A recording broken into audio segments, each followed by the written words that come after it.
Namaskaram. The glory of the 15th chapter of Srimad Bhagavad Gita. The commander who found salvation as a horse. In ancient times, there ruled in Gauradesha a mighty monarch named Narasimha. His strength and valor were so great that even celestial beings feared his power. Among his officers was a general commander named Sharaba Merunda, a man whose heart was clouded by greed. Secretly, he conspired to overthrow the king and seize the throne for himself. Before this treachery could be executed, fate intervened. Sharaba Merunda was suddenly struck by a violent disease and died in great suffering. According to the law of karma, he was born again not as human but as a horse in the land of Sindhu. That horse possessed extraordinary beauty, speed, and grace unmatched among its kind.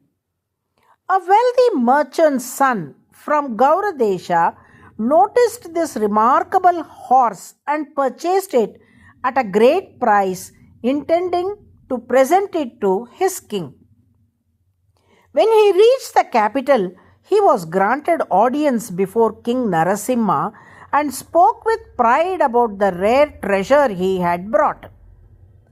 The king, upon seeing the horse, was delighted and immediately rewarded the merchant generously.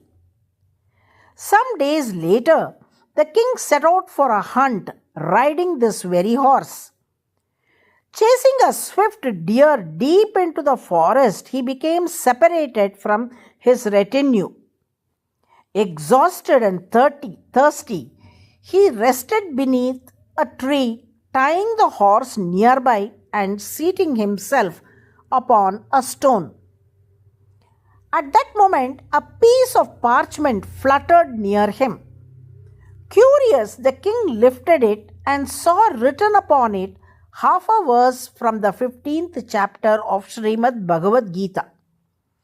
As he began to recite those sacred words aloud, a wondrous event occurred.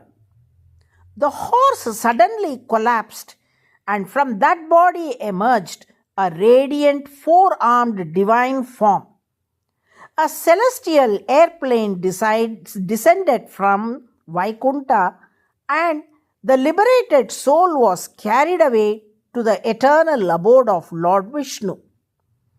Astonished, the king noticed nearby a peaceful hermitage surrounded by fruit-laden trees.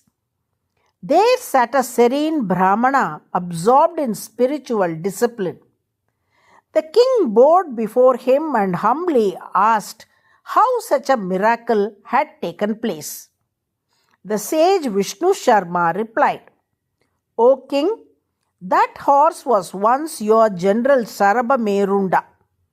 Though burdened by sin, he was purified by hearing even a fragment of the 15th chapter of Srimad Bhagavad Gita. That single contact with divine knowledge destroyed his bondage and granted him liberation."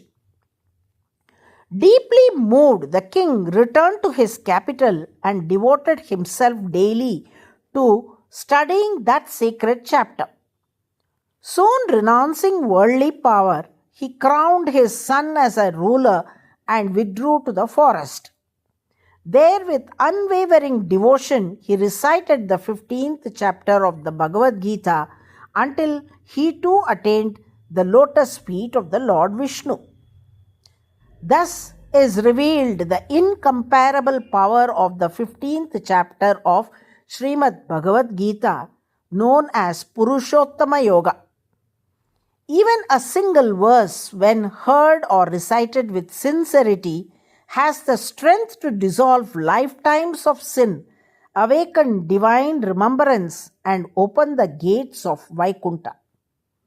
This chapter teaches the soul to recognize the Supreme Lord as the eternal root of all existence and inspires surrender at His lotus feet.